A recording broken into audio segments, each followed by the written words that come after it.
పార్టీకి సంబంధించిన చాలా పెద్దలంతా కూడా రహస్యంగా చర్చలు జరిపారు. అండ్ దట్టు ఈటెల లాంటి వాళ్ళు, అలాగే చాలా వరకు బడా నేతలంతా కూడా చర్చలు జరిపినా కూడా ఫలితం లేకుండా పోయింది. కనీసం మీ వైపు వస్తారని కూడా ఆశలు పెట్టుకున్నారు చాలా మంది బయట కూడా. సో ఏమైంది, ఎందుకు మీ వైపు కూడా కనీసం రాలేదు? ఏ పార్టీలో చేరాలన్నా స్వేచ్ఛ ఎవరికైనా ఉంటుంది. ఇండివిజువల్ సిటిజన్ గా లేకుంటే పొలిటికల్ పార్టీ నాయకులు రాజకీయాల్లో చేరాలన్నా వాళ్ళకి స్వేచ్ఛ ఉంటుంది. మా నాయకులు కొంత మా ప్రయత్నం చేసినాం. భారతీయ జనతా పార్టీ యొక్క రాష్ట్ర రాజకీయాల్లో కీలకమైనటువంటి యొక్క ప్రజా ఆమోదాన్ని పొందబోతా ఉన్నది. దేశంలో రెండవసారి కంప్లీట్ చేస్తూ మూడోసారి అడుగుతూ పోతా ఉన్నది.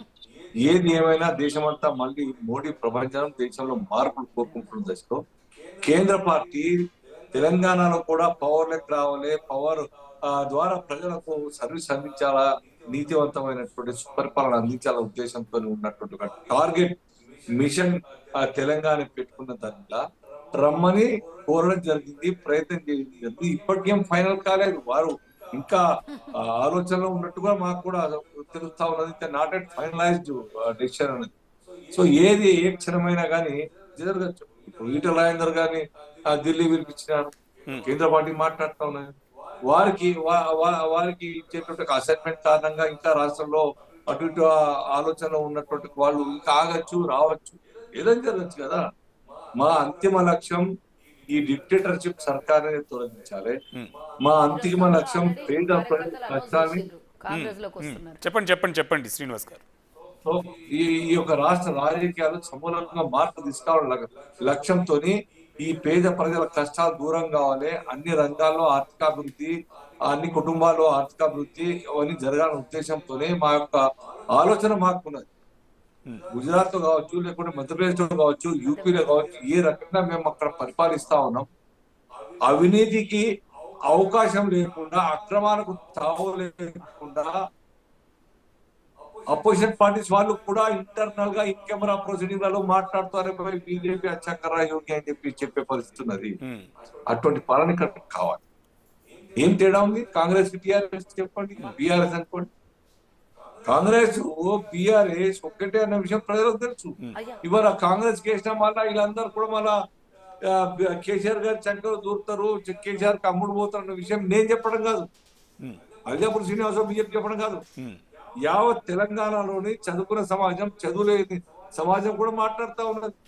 ఇంకా కాంగ్రెస్ నుంచి కొద్దిమంది గెలిస్తే ఇంకా డిమాండ్ తోని 88 గెలిచిన తర్వాత కూడా ఇంకా 12 మంది తీసుకున్నటువంటి కేసీఆర్ ఇవాళ ఈ యొక్క రాష్ట్రంలో ఇంకా ప్రెస్టేజ్ గా ఓటమి భయం ఉన్నది కాబట్టి రకరకాల స్కీములు ఇంట్రడ్యూస్ చేస్తా ఉన్నాడు.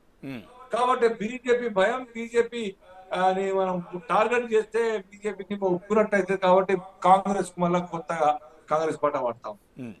కాంగ్రెస్ కారణంగా నిద్ర లేకుండా ఉన్నది కేసీఆర్ గారు company. Because of Bharatiya Janata party యొక్క ఉద్యమాలు, బికాస్ ఆఫ్ సంజయ్ గారి యొక్క మాటలు కావచ్చు, అరవింద్ గారి మాటలు కావచ్చు, వాళ్లకు కంటికి నిద్ర లేకుండా చేసినటువంటి పరిస్థితి రాష్ట్రం. కాబట్టి నేచురల్ గా ఇంకా మాట్లాడుతూ ఉంటే. కానీ శ్రీనివాస్ గారు కానీ చాలా సభా వేదికల మీద చూసుకుంటే కనీసం బీజేపీకి కౌంటర్ వేయకుండా కాంగ్రెస్ ని టార్గెట్ చేస్తున్నారు సీఎం కేసీఆర్. సో ఒకవేళ మీ గురించి భయపడుతుంటే మిమ్మల్ని ఖచ్చితంగా టార్గెట్ చేసేవాళ్ళు.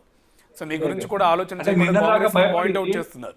వై భయం లేదు కార్తీక్ గారు. భయం లేకుంటే ఒక సంస్కారం ఉన్నటువంటి, ఒక బాధ్యతాయుతమైన పోస్ట్ లో ఉన్నటువంటి ఒక ముఖ్యమంత్రి మినిస్టర్ ను అనకూడని మాటలు అంటారా కిషన్ రెడ్డి గారిని? భయం లేకుండా అంటారా? బండి సంజయ్ గారిని అనకూడని మాటలు మాట్లాడతారా? భయం లేకుండా, భయం ఉంటాడు కదా, లేకుంటే వాళ్ళ పేరే అవుతుంది కదా. డాక్టర్ లక్ష్మణ్ కొత్త విచారంట. భారతీయ జనతా పార్టీ అనుక్షణం వారి మనసును పీడిస్తా ఉన్నది. బీజేపీ ఏమైనా చేయగలుగుతుంది? ఏ రాష్ట్రంలో కాలు పెడితే, ఏ రాష్ట్రం మీద దృష్టి పెడితే అక్కడ భారతీయ జనతా పార్టీ గెలిచేటువంటి పరిస్థితి వాళ్ళ యొక్క స్ట్రాటజీ ఉన్నది. మోడీ యొక్క బలం, పరిపాలన యొక్క రిజల్ట్, బీజేపీ నాయకుల యొక్క స్ట్రాటజీ అమలు చేయడం కారణంగా బీజేపీ గెలుస్తున్న విశ్వాసం వాళ్ళకు ఉన్నది. కాబట్టి బీజేపీ టార్గెట్ చేస్తున్నారు. ఇవాళ పరిస్థితి కాంగ్రెస్ నుంచి మాట్లాడితే బీజేపీ డౌన్ అవుతారని అనుకునే స్ట్రాటజీ మార్చారు. మైండ్కి ఏమది ఏమైతే దాంతో చెప్పండి. ప్రజలకు నిన్న దాకా అమ్ముడుపోయిన గురించి మా బాబా సిద్ధరాలు కాంగ్రెస్ టిఆర్ఎస్ పొత్తులో పోటీ చేసినట్టు చరిత్ర వాపసు పోతుందా, మార్చిపోతుందా? ఇవన్నీ కూడా there is no difference between Congress and TRS. Only alternative remedy Bharatiya Janata party గారు గుర్తుపెట్టుకోండి. ఒక క్వశ్చన్ అడగొచ్చా అన్న సీనన్న? Sure మీ అమ్మా. మీ నాయకులు, కేంద్ర నాయకులు ఒక మాట అన్నది గుర్తు చేసుకోండి. తెలంగాణలో కాంగ్రెస్ గెలుస్తుంది అని గనక ఒక ఆలోచన వస్తే కాంగ్రెస్ ఓడగొట్టడానికి బీఆర్ఎస్ కైనా సపోర్ట్ చేస్తాం, కానీ కాంగ్రెస్ని గెలవనీయం, మేము 3వ స్థానంలో ఉంటాం కాబట్టి బీఆర్ఎస్కి సపోర్ట్ చేస్తామని అన్న మాట అబద్ధం అంటారా? దాన్ని మీరు కప్పిపుస్తారా, లేకపోతే ఆయన మాటలు మీ పార్టీకి సంబంధం లేవంటారా? కాంగ్రెస్ టిఆర్ఎస్ ఒక్కటే అన్న విషయం నేను చెప్పడం కాదు, మీరే మీ నాయకులు అన్న మాట ఖచ్చితంగా అడుగుతున్నా నేను. లేదా నన్ను అడిగిన దాంతో నేను జాబ్ చేస్తాను, కానీ Right. నాకన్నా ముందు నాకైతే ఏం కాలేదు, తెట్టదనం కాలేదు, నాకు పార్టీ స్టాండ్, పార్టీ అధిష్టానం నిర్ణయం కాదు కదా. బట్ అఫీషియల్ గా కాంగ్రెస్ అలయన్స్ పెట్టుకొని కాంటెక్ట్ చేసి ప్రజలు జెండాలు పోసుకుని ఒకరినొకరు, అది మర్చిపోవద్దు మీరు. BJP Right. కాదే, we never tied with any other Right, right. మేమేమైనా చేస్తే బహిరంగంగా చేస్తుంటే మీరు ఇంటర్నల్ గా రైట్ చేస్తున్నారు. రైట్ రైట్ అదే చేసారు కదా, చేసిన చర్చ మీకు ఉన్నది కదా. రైట్ రైట్ రైట్ మళ్ళీ డిస్కస్ చేద్దాం ఒక్క నిమిషం మళ్ళీ